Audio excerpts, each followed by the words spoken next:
Hey guys, welcome back to another episode of my Quick Win Crochet series.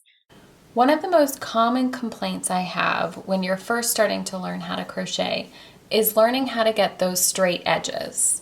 And honestly, the simple solution is counting your stitches. But if it's so simple, then why is it so complicated for so many people to keep their edges straight?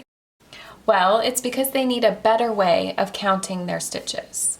So in today's Quick Win crochet tutorial, we're going to go over how to count your stitches with stitch markers. So the more you practice this method, the easier it will be for you to recognize both the first and the last stitch, making it easier for you to count your stitches. And so eventually you won't need to do this anymore. But alright, since this is a Quick Win tutorial, let's go ahead and get into it.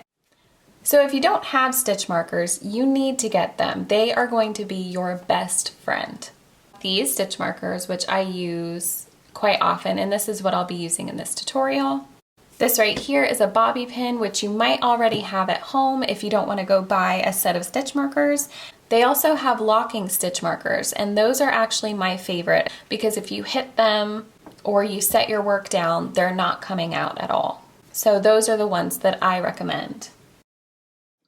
So the first thing we're going to do is go over the single crochet. We're going to chain one to turn our work and work on to the next round. So that chain one does not count as a stitch. So we're going to single crochet. Now what you can do is you can put a stitch marker here at the top, and that will count your first single crochet of the round. If you don't want to mark it after you've created your first single crochet, then you can place your stitch marker around the loop that's on your hook. And so we're going to turn our work, and this is where it's kind of better to have those locking stitch markers so that it doesn't fall off. But we're just going to mark that stitch here, and we're going to crochet as normal.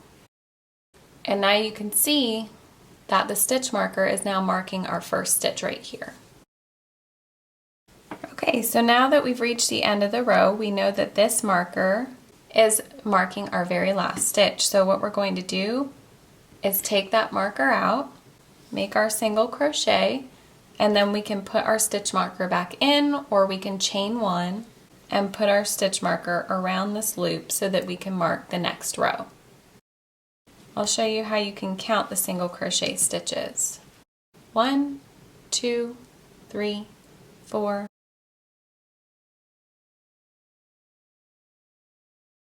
18, 19, 20.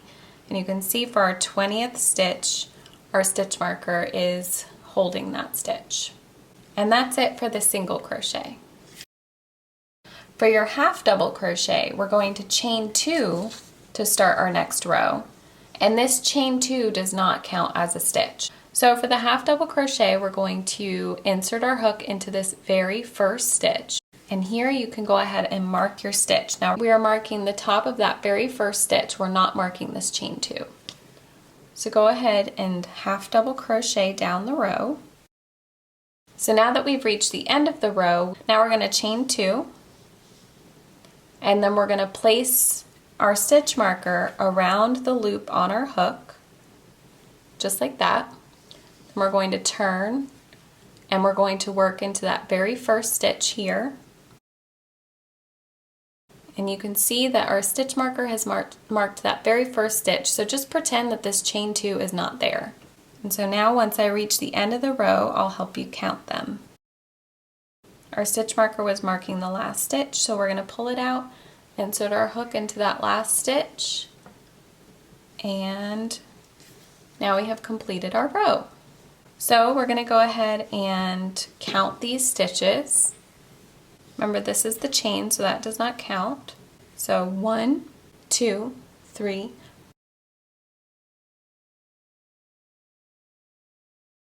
18, 19, 20. So we're not counting those chain 2s at the beginning of the round. So we have 20 stitches here. And that's how you use stitch markers to count the half double crochet stitch. Now the double crochet is going to be different because we are chaining 3, and that chain 3 at the beginning of the round does count as a stitch. So we're going to chain 3, and we're going to mark that third chain with a stitch marker. So we're not marking the loop on our hook, we're marking that third chain. So we're going to turn our work. We're going to skip this first stitch, and our first double crochet will be in that second stitch here.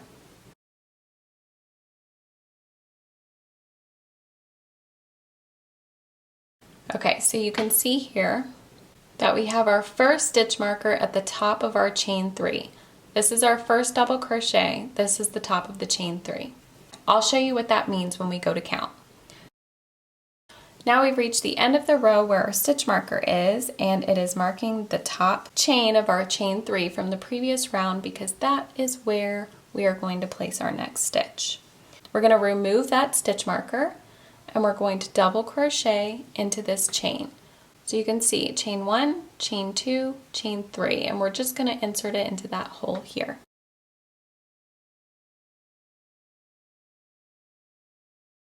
With the single crochet and the half double crochet, I counted the top of the stitch, but because the double crochet is so tall, we can just go ahead and count the post. We have 1, 2, 3, 4, 5, 6, 7, 8, 9, 10, 11, 12, 13, 14, 15, 16, 17, 18, 19, and 20. So this chain 3, remember, it counts as a stitch, so that is our 20th double crochet. And our stitch marker is marking the top of that chain 3. Alright, so that is it for today's quick win on how to keep track of stitches in crochet using stitch markers. I hope this quick win helped and that it gave you a good idea on how to keep those edges straight and to be able to count your stitches with ease. If you have any questions at all, leave them in the comments below. Click that like button if you learned something today. And don't forget to subscribe for more quick wins, crochet patterns, and other crochet tips for beginners. I'll see you next time.